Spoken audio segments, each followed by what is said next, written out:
Michelin, who is a big firm in Europe, and you've been working in Europe, in the US, and in India. So maybe you can give us an overall assessment about how this pact and how environmental rights can help also your company face the environmental challenges, but also help it in its everyday operations. Okay, merci beaucoup. I will switch to French because like this the translator will be able to rest a little bit and then the other one is going to have to work. Bon après-midi à tous et merci beaucoup de m'avoir invité.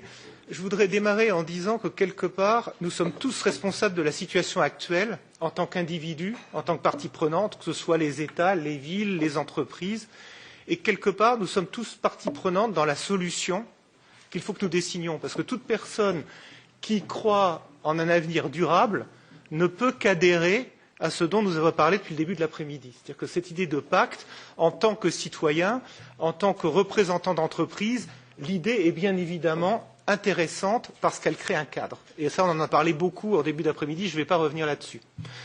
La chose pour moi qui est importante, et vous l'avez mentionné juste avant moi, c'est qu'aujourd'hui, ce pacte, il faudrait que dans sa rédaction, il devienne encore plus écosystémique. C'est-à-dire que les entreprises, les villes, les ONG soient associées à sa rédaction afin qu'il puisse s'adresser à tous, même si ce sont à la fin les pays qui vont le ratifier. Il faut que quelque part les autres parties prenantes se sentent partie prenante de cette solution, parce qu'un pays seul n'arrivera pas à le faire. Et ça, je pense que c'est une idée essentielle à voir dans les mois à venir, comment est-ce qu'on peut organiser ça et de quelle manière des entreprises, des ONG, des universités peuvent être associées. Alors, ensuite, l'intérêt pour une entreprise du pacte, au-delà de ce terrain de jeu dont on a parlé tout à l'heure et qui permet d'avoir les mêmes règles du jeu pour tout le monde, qui permet à nous-mêmes Michelin et à la concurrence de s'exprimer de la même manière, c'est aussi que jusqu'à maintenant, dans le cas de Michelin, nous avons poussé, parce que nous croyons absolument au développement durable, un certain nombre de sujets. Nous avons poussé l'écolabellisation du pneu, et on le pousse en Europe, on le pousse dans d'autres pays. Si ça rentrait dans un cadre mondial, ça serait beaucoup plus simple d'avoir un impact plus important dès le départ. Et ça, c'est vraiment clé. Nous poussons de tester les pneus aussi quand ils sont usés en termes d'adhérence et pas seulement quand ils sont neufs. On travaille énormément aujourd'hui avec l'Europe sur ce sujet-là. C'est des sujets qui pourraient très bien rentrer dans le cadre de ce que serait le pacte pour l'environnement.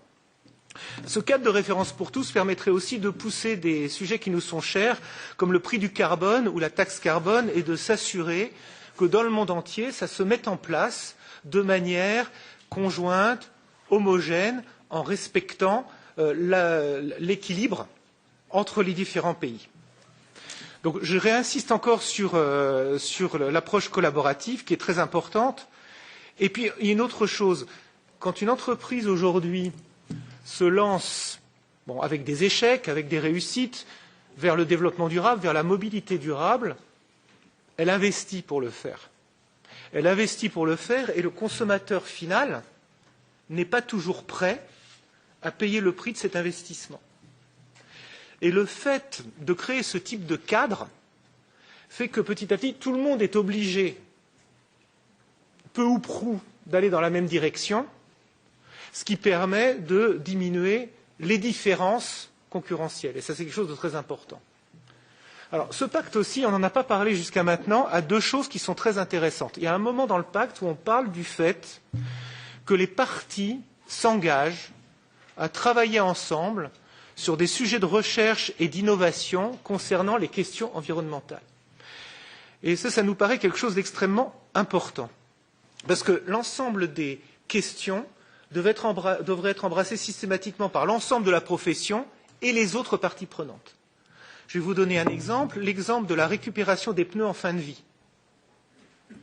Aujourd'hui, l'ensemble des manufacturiers se sont organisés, plus de 80% des pneus sont récupérés. En Europe, on est à plus de 96%. Ça se fait parce que, et là on viendra sur la notion de pollueur-payeur, parce que quelque part, les manufacturiers mettent de l'argent dedans pour organiser les filières, organiser cette récupération.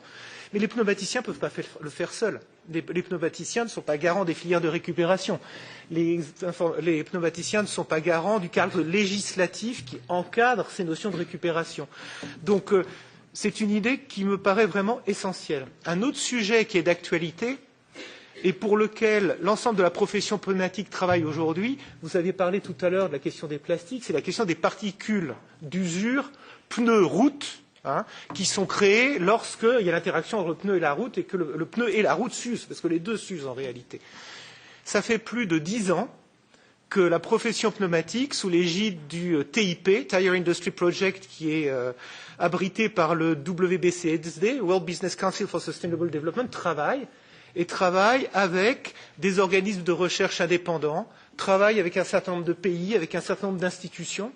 Et ce type de problématique qui est complexe à résoudre et qui va mettre du temps, le fait que le pacte pousse à ce que ce soit pris en compte a énormément de valeur. Puis donc le dernier point que je voulais aborder, c'est la notion de pollueur-payeur. Alors beaucoup de gens peuvent le voir comme un risque. En tout cas, nous, chez Michelin, on le voit comme une opportunité.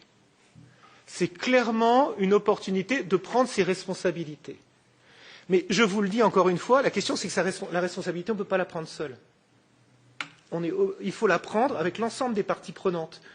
Et quand vous voyez l'exemple du pneu et la route, dont je parlais tout à l'heure, la route est aussi concernée en fonction du type de revêtement. Le pneu ne va pas se comporter de la même manière, ne va pas s'user de la même manière. Donc vous avez tout un ensemble d'industriels, un ensemble de parties prenantes, des villes, des responsables d'infrastructures, des pays à mettre en mouvement et qu'on devrait peut-être inclure un peu mieux dans cette définition de pacte, même si la version que j'ai pu lire, et d'ailleurs qui se lit extrêmement bien, c'est très très facile à lire, on en a parlé au déjeuner, donc j'attends les prochaines éditions auxquelles nous sommes prêts bien évidemment à être associés. Merci.